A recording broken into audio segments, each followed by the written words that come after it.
दोस्तों इस वीडियो में हम बात करेंगे दूरदर्शन के सबसे लोकप्रिय धारावाहिकों में से एक चाणक्य से जुड़े कई सारे रोचक तथ्यों के बारे में। तो चैनल को सब्सक्राइब कर वीडियो को पूरा देखते रहिए।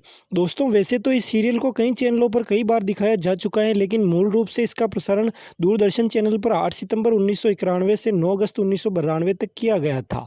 47 एपिसोड में बने इस धारावाहिक का प्रसारण हफ्ते में एक दिन रविवार के दिन किया जाता था। धारावाहिक के प्रोड्यूसर थे प्रकाश द्विवेदी और इसके डायलॉग्स और स्क्रिप्ट राइटिंग तथा इसके डायरेक्शन का काम किया था डॉक्टर चंद्रप्रकाश द्विवेदी ने।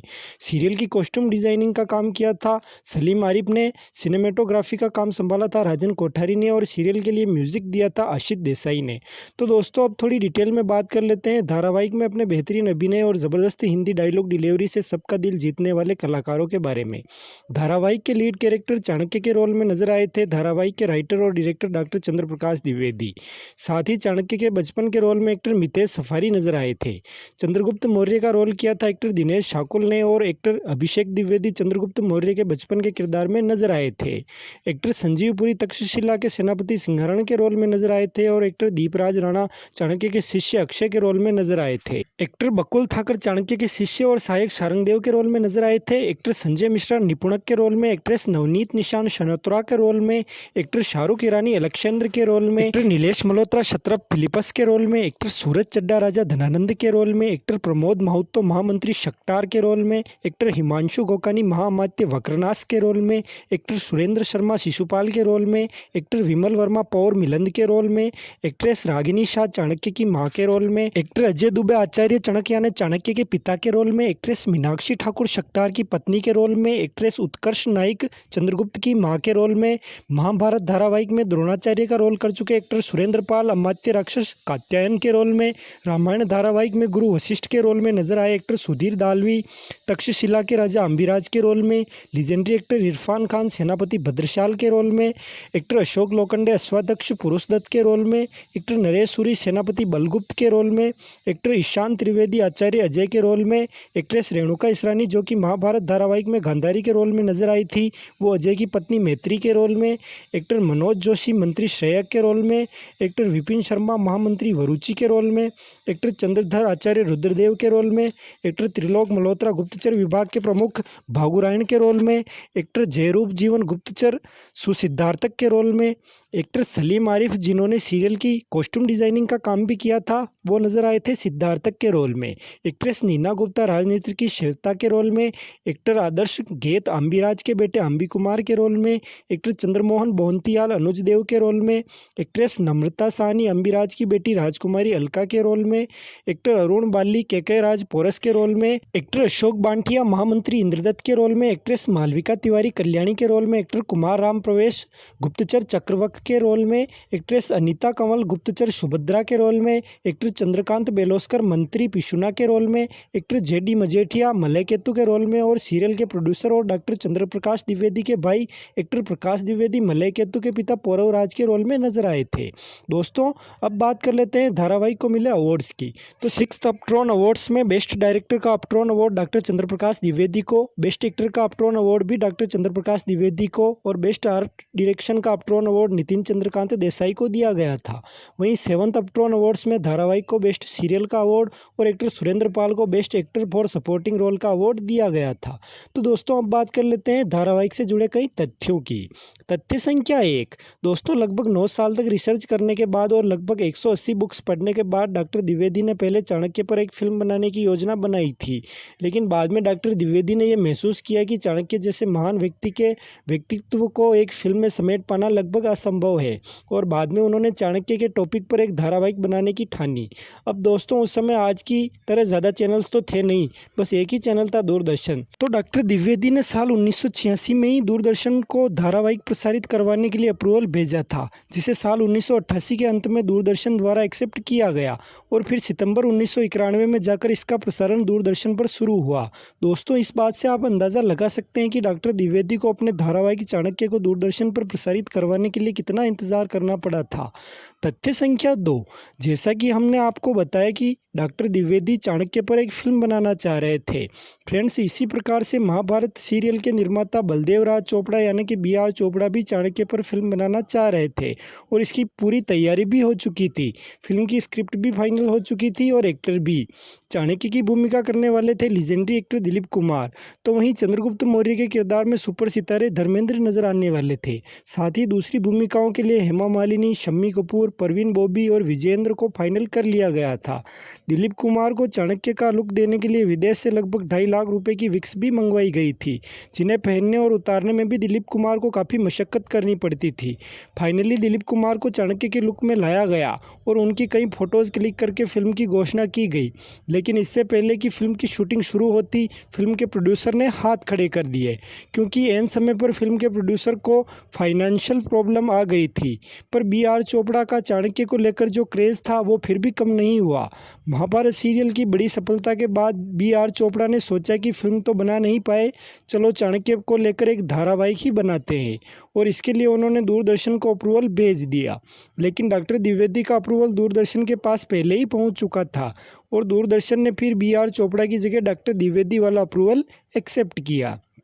तथ्य संख्या 3, टीवी पर आज भी कई पौराणिक और ऐतिहासिक धारावाहिक दिखाए जाते हैं, लेकिन उन्हें मसाला टच देने के लिए उनकी मूल कहानी में बदलाव कर दिया जाता है। मूल विषय दिखाने की जगह कई छोटी छोटी चीज़ों को बढ़ा चढ़ाकर दिखाया जाता है। लेकिन डॉक्टर चंद्रप्रकाश द्विवेदी मसाला सिनेमा के बिल्कुल भी पक्ष में नहीं थे। उनके अनुसार उन्होंने चाणक्य धारावाहिक में वही सब दिखाया जो कि उन्होंने 9 साल की रिसर्च और कई बुक्स पढ़ने पर पता किया था, और उनके बनाए इस धारावाहिक ने यह साबित भी कर दिया कि बिना मूल कहानी में कोई बदलाव किए और बिना मसाला टच के भी बेहतरीन और सदाबहार धारावाहिक बनाए जा सकते हैं। तथ्य संख्या 4, दूरदर्शन ने डॉक्टर द्विवेदी को चाणक्य धारावाहिक के लिए अप्रूवल तो दे दिया, लेकिन अप्रूवल देने के साथ ही एक शर्त भी रख दी। शर्त ये थी कि टीवी पर धारावाहिक के पहले सिर्फ 26 एपिसोड्स ही दिखाए जाएंगे। 26 एपिसोड्स के दिखाने के बाद अगर धारावाहिक को अच्छा रिस्पॉन्स मिला तो फिर इसे आगे कंटिन्यू किया जाएगा। दोस्तों, दूरदर्शन धारावाहिक के लिए जो रिस्पॉन्स चाह रहा था वो 26 के बजाय 21 एपिसोड्स प्रसारित होने पर ही मिलने लगा था, और फिर 26 एपिसोड्स के बजाय सिर्फ 21 एपिसोड्स के बाद ही पूरे 47 एपिसोड दिखाने का दूरदर्शन द्वारा अप्रूवल मिल गया था। हालांकि कुछ खबरों और इंटरनेट वेबसाइट की माने तो डॉक्टर द्विवेदी 47 एपिसोड के बाद भी इस सीरियल को आगे कंटिन्यू करना चाह रहे थे, पर उस समय के पॉलिटिकल प्रेशर्स की वजह से फिर इस धारावाहिक को 47 एपिसोड तक ही सीमित करना पड़ा था। लेकिन इस खबर में कितनी सच्चाई है इसकी पुष्टि हम नहीं कर सकते। तथ्य संख्या 5, सीरियल के प्रथम 17 एपिसोड्स को तैयार होने में लगभग 9 महीनों का समय लगा था और प्रत्येक एपिसोड को बनाने में लगभग 9 लाख का खर्च आया था। सीरियल के आर्ट डायरेक्शन का काम 25 एपिसोड्स तक नीतीश रॉय ने संभाला था और इसके बाद आगे के एपिसोड्स के आर्ट डायरेक्शन का काम नितिन चंद्रकांत देसाई ने संभाला था, जो कि पहले नीतीश रॉय के सहायक के रूप में काम कर रहे थे। सीरियल के कॉस्ट्यूम डिजाइनिंग का काम सलीम आरिफ ने किया था, जो कि पहले श्याम बेनेगल के शो भारत एक खोज की कॉस्ट्यूम डिजाइनिंग का काम भी कर चुके थे। सलीम आरिफ ने धारावाहिक की कॉस्ट्यूम डिजाइनिंग के साथ साथ धारावाहिक में सिद्धार्थ का किरदार भी निभाया था। धारावाहिक के लिए मुंबई की फिल्म सिटी में पाटलिपुत्र और तक्षशिला सहित 3 भव्य नगरों का निर्माण किया गया था और इसके लिए सीरियल के आर्ट डायरेक्टर्स ने कई हफ्ते लाइब्रेरीज में बुक्स पढ़ने में लगाए थे। सीरियल की शूटिंग में 300 लोगों की यूनिट शामिल थी और कई घोड़ों का इस्तेमाल किया गया था। घोड़ों के साथ शूटिंग करने में सीरियल की यूनिट को काफ़ी परेशानियों का सामना करना पड़ा था। धारावाहिक में चंद्रगुप्त मौर्य द्वारा पहना गया कवच लगभग 8,000 रुपये का था। क्रिटिक्स की तारीफ के साथ साथ ये धारावाहिक कमर्शियली भी सक्सेसफुल रहा था और इसके निर्माणकर्ताओं के साथ साथ दूरदर्शन ने भी एडवर्टाइजमेंट के जरिए कई गुना मुनाफा कमाया था। तथ्य संख्या 6, दोस्तों, धारावाहिक को प्रशंसा के साथ साथ कई आलोचनाओं का भी सामना करना पड़ा था। उस समय के कई मशहूर पत्रकारों और राजनेताओं ने धारावाहिक में भगवा रंग की पताकाओं और हर हर महादेव के नारों पर आपत्ति जताई थी। साथ ही खबरों के अनुसार धारावाहिक की शूटिंग के समय तत्कालीन भारतीय जनता पार्टी यानी बीजेपी के अध्यक्ष लालकृष्ण आडवाणी ने भी 1-2 बार धारावाहिक के सेट का दौरा किया था।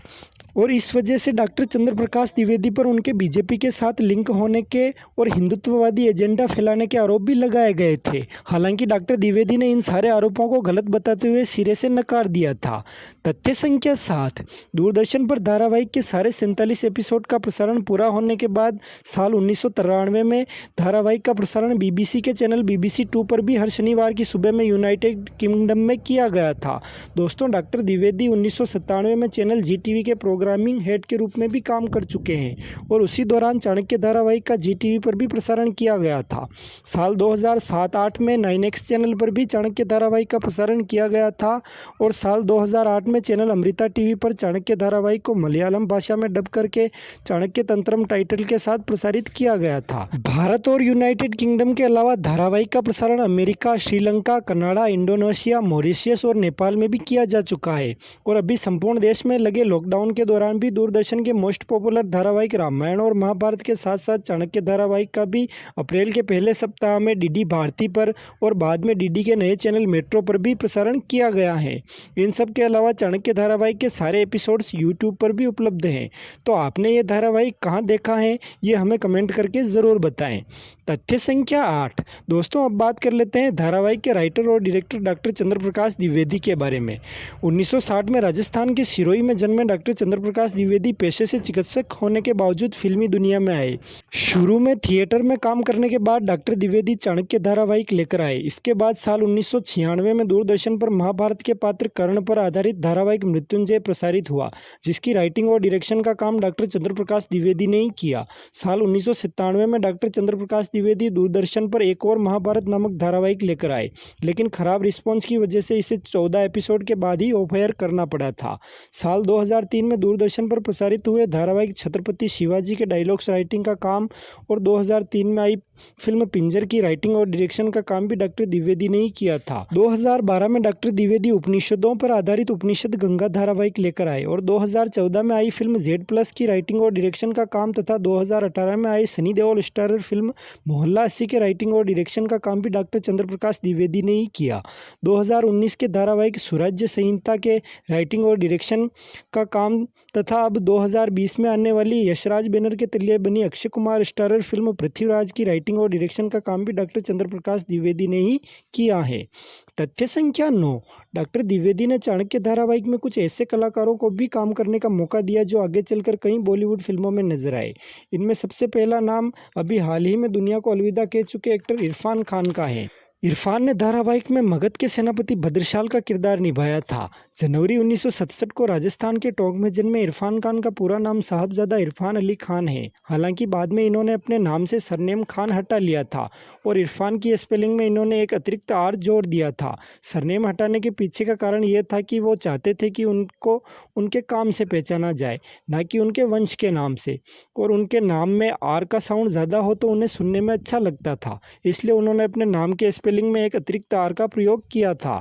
अभी 29 अप्रैल के दिन कैंसर की वजह से दुनिया को अलविदा कह चुके इरफान ने चाणक्य के अलावा the great Maratha, Chandrakanta, star+ के लोकप्रिय धारावाहिक कोई है, सलीम खान के धारावाहिक जय हनुमान में वाल्मीकि के रोल के साथ पान सिंह तोमर, हिंदी मीडियम, अंग्रेजी मीडियम, पिक्कू, तलवार जैसी कई बॉलीवुड फिल्में और कई हॉलीवुड फिल्मों में भी काम किया है। 7 मई 1955 को पंजाब के अमृतसर में जन्मे अभिनेता प्रमोद मोहतो चाणक्य धारावाहिक में मंत्री शट्टार के रोल में नजर आए थे। प्रमोद मोहतो को आप कई बॉलीवुड फिल्मों में विलेन या फिर साइड विलेन के रोल में देख चुके होंगे। प्रमोद मोहतो अपने कॉलेज के दिनों में बहुत अच्छा माउथ ऑर्गन बजाया करते थे, इसलिए इनके दोस्त इन्हें प्रमोद मोहतो कहकर बुलाते थे, वरना इनका रियल नाम प्रमोद शर्मा है। चाणक्य धारावाहिक के अलावा प्रमोद दूरदर्शन के बुनियाद और बेबसी धारावाहिकों के अलावा खलनायक, राजा हिंदुस्तानी, दिलवाले, इंडियन और जोधा अकबर जैसी बॉलीवुड फिल्मों में भी नजर आ चुके हैं। गोलमाल सीरीज और धमाल सीरीज की फिल्मों में आपको गुदगुदा चुके हास्य अभिनेता संजय मिश्रा ने चाणक्य धारावाहिक से ही अपने अभिनय करियर की शुरुआत की थी। चाणक्य धारावाहिक में संजय निपुणा के रोल में नजर आए थे और इनका जन्म 6 अक्टूबर 1963 को बिहार के दरभंगा में हुआ था। 3 सितंबर 1965 को गुजरात के हिम्मतनगर में जन्मे मनोज जोशी चाणक्य धारावाहिक में मंत्री श्रेयक की भूमिका में नजर आए थे। फिल्मों और टेलीविजन के अलावा मनोज गुजराती पोस्टर से शुरू से लेकर अभी तक जुड़े हुए हैं।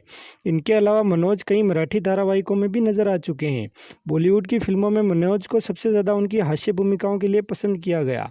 धूम, भागम भाग, फिर हेरा फेरी, चुप चुप के, भूल भुलैया, हंगामा और रेड्डी उनकी कुछ प्रमुख फिल्में हैं। तो दोस्तों, ये थी चाणक्य धारावाहिक से जुड़ी कुछ रोचक जानकारियाँ। वीडियो पसंद आई हो तो इसे लाइक कर अपने दोस्तों के साथ शेयर करें और इस धारावाहिक तथा हमारे चैनल फिल्मी फ्लैशबैक के बारे में आपके क्या विचार हैं, ये हमें कमेंट कर ज़रूर बताएं। साथ ही साथ चैनल को सब्सक्राइब कर बेल आइकॉन पर ऑल का ऑप्शन भी दबा दें ताकि हमारे चैनल पर आने वाली ऐसी ही वीडियोज़ के बारे में आपको नोटिफिकेशन मिल सके।